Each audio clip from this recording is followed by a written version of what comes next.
The interesting part of blockchain technology isn't so much the database itself, but rather how the same database can be used by a network of strangers who don't trust each other. Without a central authority, this isn't an easy task.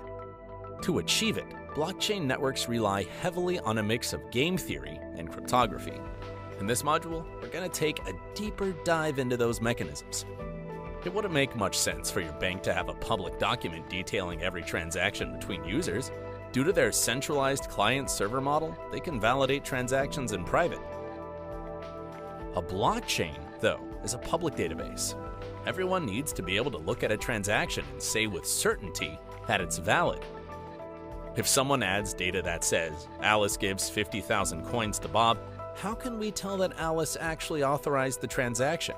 Who's to say that Bob didn't just add it himself? Maybe you could have some kind of a password system, but that gives you two options. Either you use a centralized entity to check them, or Alice publishes her password for every transaction. The former doesn't work in a decentralized setting.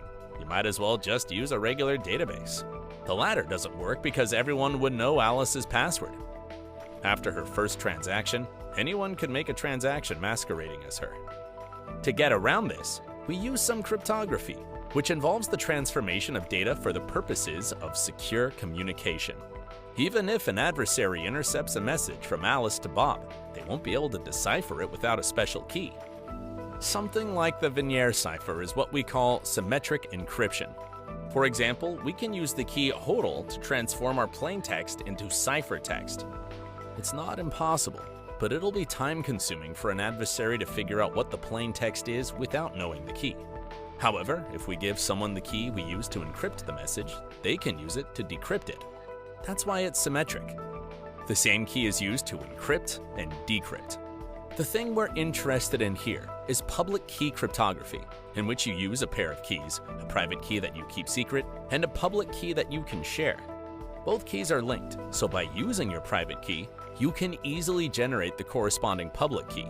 But this only goes one way. It's virtually impossible for someone to take a public key and reverse engineer it to get the private key. Therefore, there's no security risk to you sharing the public key. In fact, you need to share it to make transactions. Private key holders can write a message and digitally sign it using their private key. By comparing a public key with a signature, you can safely assume that the person who owns the private key has written the message. This is an important building block in blockchain systems. The private key acts like a password, or rather an identity, generated mathematically. By using your private key to sign a message, you certify that you're not authorizing an action. That's why you should never share it. Anyone who knows your private key can produce a valid signature to spend your money or otherwise impersonate you. In a nutshell, blocks are made up of messages that say something like, I, Alice, pay 50,000 coins to Bob, and here is my signature to prove I authorized this transaction. That message gets passed around the peer-to-peer network as users check that the signature matches Alice's public key. If it doesn't, they'll ignore it and the transaction won't get validated. So, we figured out how to stop people from spending Alice's funds. What we haven't figured out is how to prevent Alice from spending the same funds twice. How do we decide which transaction to include in the blockchain? Who decides? How do we reach a consensus decision in a distributed system? We will answer these questions in the next module.